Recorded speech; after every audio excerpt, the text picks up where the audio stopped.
Last time यहाँ पर बात समाप्त की थी कि अगर हम स्वयं को जानना मनुष्य जीवन का बड़ा लक्ष्य मान लें इसे, तो एक नई जर्नी संभव है, एक नई यात्रा संभव है। लेकिन इस यात्रा पर चलने से पहले यह भी जान लेना जरूरी है कि उस व्यक्ति का मन कैसा होना चाहिए। इसको हम एलिजिबल कंडीशन जो बोलते हैं, एलिजिबिलिटी। एक नॉर्मल आदमी नहीं चल पाएगा। एक नॉर्मल आदमी जो हंसता खेलता आदमी है, जिसके जीवन में संपन्नता है, जिसके जीवन में वैभव है, जिसके जीवन में सो कॉल्ड मटेरियल सक्सेस है, उसके लिए चलना कठिन है। तो ऐसी कुछ दो चार पॉइंट्स हैं, दो चार उसके एलिजिबिलिटी के कंडीशंस हैं जिन्हें पहले डिस्कस करते हैं। उसी से जुड़ी हुई कुछ और बातें सामने आएंगी और फिर कैसे जर्नी शुरू हो एक बड़े लक्ष्य की, उस पर बात करेंगे। तो पहला पॉइंट यही है कि उस व्यक्ति को ये अच्छे से समझ में आना चाहिए कि इस संसार में जो कुछ हम बनाते हैं, या वो ये सोचे जो कुछ मैंने बनाया है वो एक न एक दिन डिस्ट्रॉय हो जाएगा। डिस्ट्रक्शन की एक समझ, एक रियलाइजेशन वाली समझ, क्योंकि उसने इतना जिया होगा कि बहुत कुछ डिस्ट्रॉय, बहुत कुछ डिस्ट्रक्शन उसने अपने जीवन में, अपने परिवार और अपने वर्क लाइफ में एक्सपीरियंस किया होगा। तो पावर ऑफ डिस्ट्रक्शन से उसका एक कनेक्शन बन जाना चाहिए और उसको यह समझ में आना चाहिए कि जो भी हम बनाते हैं वो टूट जाता है, ध्वस्त हो जाता है। यह अलग बात है जब वो थोड़ा ज्ञान के रास्ते पे चलेगा तो उसे समझ में आएगा कि क्रिएशन, प्रिजर्वेशन, डिस्ट्रक्शन ये तो लॉ है, सृष्टि, स्थिति, लय, ये प्रकृति का नियम है। लेकिन वो नियम के थ्योरी में समझने से पहले उसको रियलाइज होना चाहिए। ठीक उसी तरह दूसरा जो रिश्ते नातों की दुनिया है, जो हमारे प्रेम संबंध है, जिससे हमारा इमोशनल वर्ल्ड मजबूत होता है, वो इमोशनल वर्ल्ड को मजबूत करने वाले जो नजदीकी रिश्ते हैं, उनके बारे में भी उसे यह समझ में आना चाहिए कि ये वक्ती रिश्ते हैं, ये एक्सीडेंटली मेरे साथ है, ये मेरे परमानेंट साथी नहीं है, और मैं अगर इनके लिए कुछ अच्छा नहीं कर पाता हूं तो ये भी मेरे लिए अच्छा नहीं कर पाते हैं। तो वो जो उसका प्रेम की अंडरस्टैंडिंग है, वो जो उसकी एक धारणा थी जब वो जवान था प्रेम को लेकर, और अब जब वो थोड़ा सा वयस्क हो गया, प्रौढ़ हो गया, उसे समझ में आया कि सब स्वार्थ के रिश्ते हैं और हर रिश्ते में समस्याएं आ जाती हैं, नेगेटिविटी आ ही जाती है एक उम्र के बाद। और आपका चित्त जो एक खास युवा अवस्था में या टीनेज वर्ल्ड में जो बहुत होपफुल, बहुत ड्रीम से भरा हुआ, बहुत पॉजिटिव और बहुत service oriented, helping others, good था, वो धीरे धीरे उल्टा होना शुरू होता है। और आप एक खास उम्र में अपने अंदर के जो इमोशंस हैं उसमें ज्यादातर एंगर देखते हैं, जेलसी देखते हैं, ईगो देखते हैं, पोजेसिवनेस देखते हैं, फियर देखते हैं, बहुत बड़ा फियरफुल शुरू हो जाता है जीवन, हेट्रेड देखते हैं। तो आपका वर्ल्ड का जो एक नेगेटिव एस्पेक्ट है, आप अंदर से नेगेटिविटी से बहुत भर जाते हैं। और सिर्फ नेगेटिविटी से भरे रहने से बात नहीं खत्म होती, आप इससे परेशान होते हैं, परेशान होना चाहिए। ऐसा व्यक्ति बुरा जो देखन मैं चला, बुरा न मिलिया कोई, जो दिल खोजा अपना मुझसा बुरा न कोई। खोजने वाले को या थोड़ा भी सेल्फ इंट्रोस्पेक्शन करने वाले को यह पता चलता है कि मेरे अंदर कितनी बुराइयां हैं। तो आदमी को अपनी बुराइयां दिखाई देनी शुरू होनी चाहिए। वो उनका प्रचार करे ये जरूरी नहीं है, वो हर जगह डिस्कस करे ऐसा जरूरी नहीं है, but he should know that inside is like this. But हम कॉन्शियस वर्ल्ड में चूंकि अच्छे अच्छे बातों से, अच्छे अच्छे बिहेवियर से हम अपना एक इंप्रेशन जमाते हैं, जो कि बेसिकली इंप्रेशन है, और इन रियलिटी हमारे अंदर नेगेटिविटी की एक धारा अंदर बहती रहती है, जिसका पता हमें ही रहता है। तो उससे भी हमें डिस्टर्ब होना चाहिए, वो हमें परेशान करना चाहिए। परेशान का मतलब है कि आपको उसका कुछ इलाज ढूंढना है, साइकिट्री में नहीं, दवाइयां खाने से नहीं, आपको कुछ इलाज ढूंढना है ऐसा कि क्या कोई मरहम है इसका, क्या मैं अंदर से भी पॉजिटिव हो सकता हूं सही अर्थ में।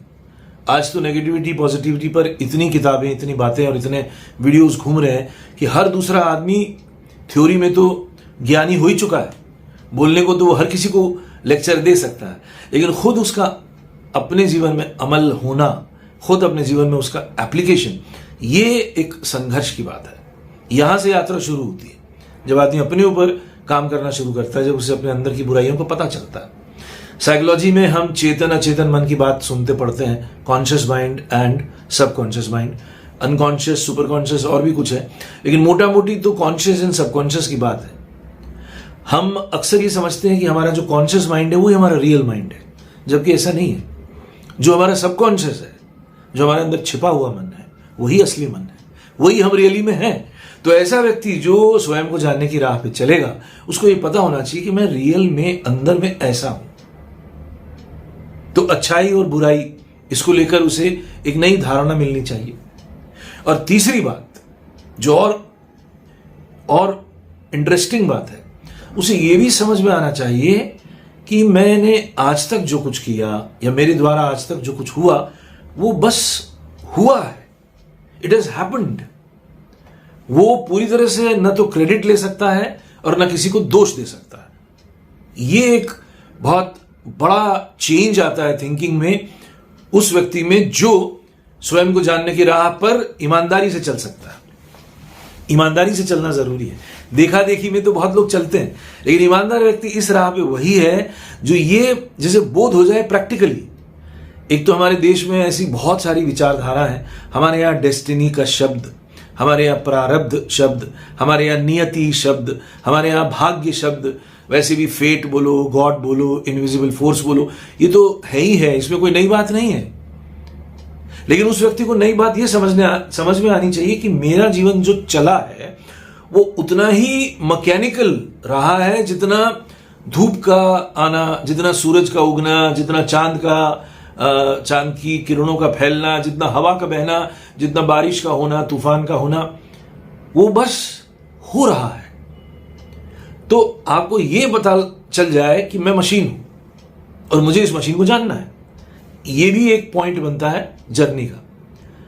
हम अपने आप को मशीन नहीं मानते, हमारे अंदर की बुराई को हम एक्सीडेंटल मानते हैं और हमारे अंदर की अच्छाई को हम अपनी बात मानते हैं कि ये मैं हूं। और सबसे बड़ी बात, हमारे जितने भी अचीवमेंट्स हैं इकोनॉमिक वर्ल्ड में, सोशल वर्ल्ड में, उसमें हम स्वयं को क्रेडिट देते हैं ये कहते हुए कि ये मेरी बात है, ये मैंने किया, मैं ऐसा कर रहा हूं, मैं इस प्रोफेशन में हूं और मेरा मेरा मैं इस तरह से मैं के दायरे में ही वो घूमता रहता है व्यक्ति, और मैं का ही गुणगान होता है और मैं की वाहवाही के लिए जीता है और हर कार्य में उसे लगता है कि मैं कर रहा हूं।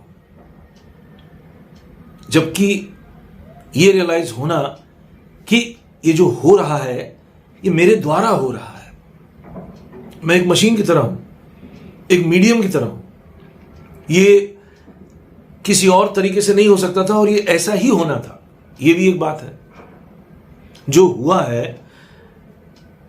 चौथी बात है, ये संसार में जो होता है, हम उस व्यक्ति की बात कर रहे हैं जो जर्नी पे चल रहा है, चलना चाहता है। वो जब ऐसा सोचना शुरू करता है कि मैं मशीन हूं, तो उसे ये रियलाइज होना शुरू होता है कि जो कुछ भी उसके जीवन में हुआ है और अभी भी जो हो रहा है वो होना था, वो बस होना था, वो हो गया। वो यूं होता तो ऐसा होता, इस थॉट से भी वो फ्री हो जाता है। हम अक्सर हमारे चिंतन में एक ये ट्रैक हमेशा रहता है, अगर मैंने ऐसा किया होता, अगर मैंने उस वक्त ये डिसीजन लिया होता। इस थॉट में भी परिवर्तन आना चाहिए कि वहां अगर मगर की कोई बात नहीं है। संसार में, संसार के जितने पावरफुल लॉज हैं, वहां ऐसा इफ्स एंड बट्स की कोई बात नहीं होती। वहां जो होता है सो होना होता है, जो होना होता है वही हो जाता है। उसमें हम शामिल है, परिवार शामिल है, सोसाइटी शामिल है, ऑफिस शामिल है, गवर्नमेंट शामिल है, नेशन शामिल है। ये कुछ बड़े फोर्सेस से ही होता है। तो उस व्यक्ति के मन में इन्हीं फोर्सेस को जानने की प्रबल इच्छा जगनी चाहिए कि मैं इस यूनिवर्स को कैसे गाइड किया जा रहा है, इसको जानूं। ये प्यास जिसमें जग गई, वही नो दाई सेल्फ की रास्ते पर ईमानदारी से चल पाएगा। अब यहां पे लगे हाथ आज की बातचीत में ये ऐड कर देता हूं कि ये जो चलना है, अगर हम नॉर्मल रीजनेबल व्यक्ति की बात करें जो बहुत ज्यादा रटे रटाए शास्त्रों से ग्रसित नहीं है या रटे रटाए स्क्रिप्चर्स को फॉलो नहीं कर रहा है, वो कॉमन सेंस से जो अवेलेबल है आज के युग में, आज के समय में, आज के पीरियड में, जो भी टीचर, जो भी स्क्रिप्चर को एक्सप्लेन करने वाले लोग में अवेलेबल हैं, उनको बस सुनना शुरू करें और उसके लिए विधिवत समय निकालें। पहला टास्क यही करना है। यहां से स्टडी का फेज शुरू होता है। जिस तरह से हमने अपने नौकरी पाने के लिए स्कूल कॉलेज से स्टडी का फेज शुरू किया, ठीक वैसे ही स्वयं को जानने के लिए पहला फेज स्टडी का फेज है।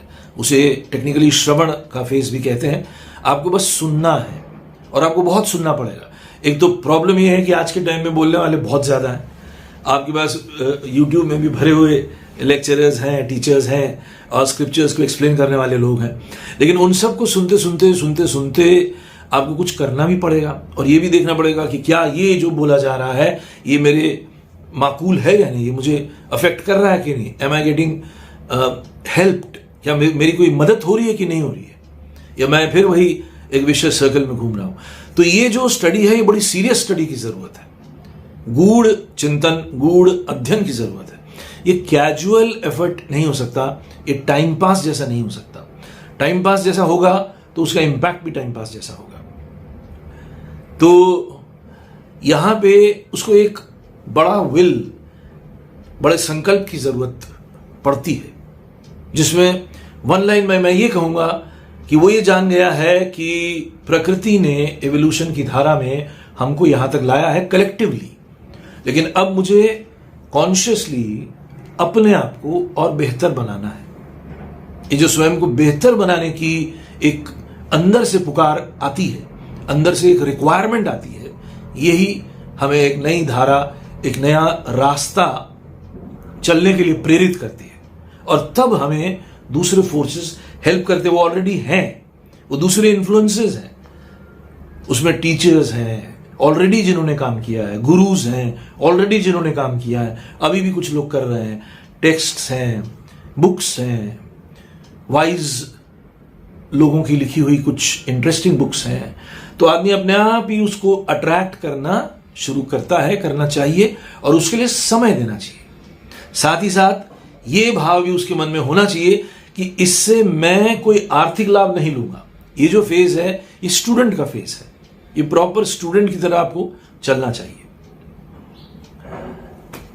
तो आज यहीं पे समाप्त करते हैं। अगले वीडियो में ये बात करते हैं कि वो कौन से टेक्स्ट्स हैं, वो कौन से इंटरेस्टिंग या पावरफुल स्क्रिप्चर्स हैं जिनका अध्ययन करने से थोड़ी सी एक इंटेलेक्चुअल अंडरस्टैंडिंग में चेंज आना शुरू होता है।